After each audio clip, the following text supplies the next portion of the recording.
आज पूरा देश कारगिल विजय दिवस मना रहा है। आज से 24 साल पहले 26 जुलाई 1999 को भारत के बहादुर सैनिकों ने जम्मू कश्मीर में कारगिल की दुर्गम चोटियों से पाकिस्तानी सैनिकों को खदेड़कर विजय हासिल की थी। भारत ने इस युद्ध को ऑपरेशन विजय नाम दिया था। ये भारतीय सैन्य अभियान का कोड नाम था। पाकिस्तान के खिलाफ भारत का ये युद्ध 3 मई को शुरू हुआ था और 26 जुलाई तक जारी रहा। 2 महीने 23 दिन के इस युद्ध में भारत के कई वीर सपूत शहीद हुए थे। भारत के इन शहीदों में कैप्टन विजयंत थापर का नाम प्रमुखता से लिया जाता है। वीर चक्र से सम्मानित विजयंत थापर को सेना में शामिल हुए महज 6 महीने ही हुए थे कि करगिल युद्ध छिड़ गया। इस युद्ध में अपने प्राणों की आहुति देने वाले विजयंत सबसे कम उम्र के सैनिक थे। कैप्टन विजयंत थापर को बहादुरी और साहस खून में ही मिला था। उनके पिता कर्नल वीएन थापर हैं। अपने परिवार में विजयंत चौथी पीढ़ी के सैन्य अधिकारी थे। जिस समय कारगिल में युद्ध शुरू हुआ, विजयंत केवल 22 साल के थे। 28 जून 1999 को पाकिस्तानी सैनिकों से लोहा लेते हुए विजयंत ने भारत मां के लिए खुद को न्यौछावर कर दिया। हिंद पॉकेट बुक से विजयंत थापर के जीवन पर आधारित एक पुस्तक प्रकाशित हुई थी। कारगिल में विजयंत एक योद्धा की कहानी। एक पुस्तक को विजयंत के पिता कर्नल वीएन थापर और कारगिल युद्ध में शहीद की पुत्री तथा आर्मर्ड कॉर्प्स अफसर की पत्नी नेहा द्विवेदी ने मिलकर लिखा है। अंग्रेजी में आई इस पुस्तक का हिंदी में अनुवाद किया है डॉक्टर रितु भनोट ने। कारगिल में विजयंत एक योद्धा की कहानी में कैप्टन विजयंत थापर के जीवन से जुड़े तमाम किस्से हैं। उनके जन्म, पढ़ाई लिखाई, सेना में भर्ती होना और कारगिल युद्ध की कुछ घटनाओं का जिक्र है। इस पुस्तक में विजयंत की एक चिट्ठी भी है जो उन्होंने अपने माता पिता को लिखी थी, जिसे उनका आखिरी खत बताया गया है। विजयंत के घर का नाम रॉबिन था। पुस्तक में प्रकाशित इस खत को यहाँ प्रस्तुत किया जा रहा है। इस खत के माध्यम से पता चलता है कि विजयंत ने ये खत उस समय लिखा था जब वो जिंदगी की आखिरी लड़ाई लड़ने जा रहे थे।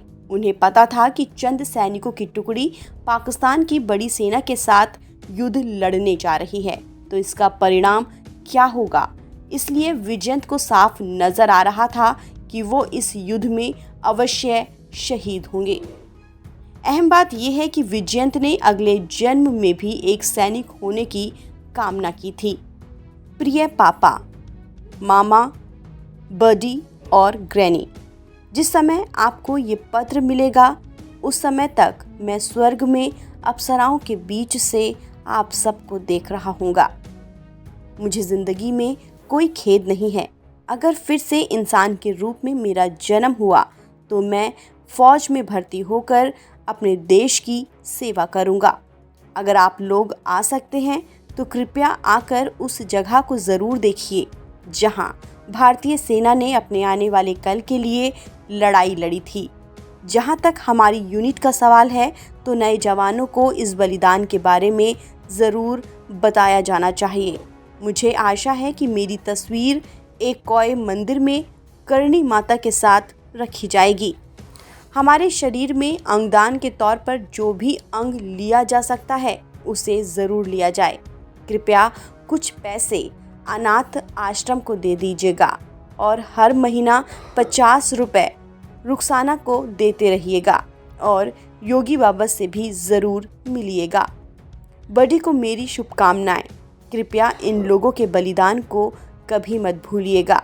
पापा, आपको गर्व होना चाहिए और मम्मा, आपको भी। मिलते रहिएगा। मामा जी, मेरी भूल चूक को माफ़ कर देना। ठीक है, फिर अब मेरा डजन की टुकड़ी के साथ जाने का वक्त हो गया है। मेरे हमलावर दस्ते में 12 जवान हैं। आप सभी को मेरी शुभकामनाएं। Live life king size. आपका रॉबिन। कौन थी रुखसाना? कैप्टन विजयंत थापर ने अपनी आखिरी चिट्ठी में रुखसाना का जिक्र किया है। रुखसाना 6 साल की बच्ची थी और जम्मू कश्मीर के कुपवाड़ा में रहती थी। रुखसाना के पिता की आतंकवादियों ने उसी के सामने हत्या कर दी थी। इस हादसे में रुखसाना की बोलने की क्षमता चली गई थी। जिस समय रुखसाना के पिता की हत्या हुई थी, कैप्टन विजयंत थापर उसी जिले में तैनात थे। जब उन्होंने रुखसाना के साथ हुए हादसे के बारे में सुना तो वो उससे मिलने उसके स्कूल जाने लगे। विजयंत रुखसाना के लिए मिठाई और चॉकलेट ले जाते थे और उससे बातें करने की कोशिश करते थे। वो उसे समय समय पर डॉक्टर के पास भी ले जाते थे। दोनों के बीच पनपे इस आत्मीय रिश्ते के चलते रुखसाना धीरे धीरे उस सदमे से उभरने लगी थी और थोड़ा थोड़ा बोलने भी लगी थी। दुर्भाग्य से उसी साल जून में कारगिल युद्ध में कैप्टन विजयंत शहीद हो गए, लेकिन शहादत से पहले उन्होंने अपने माता पिता को जो पत्र लिखा था उसमें उन्होंने रुखसाना की देखभाल करने की बात कही थी।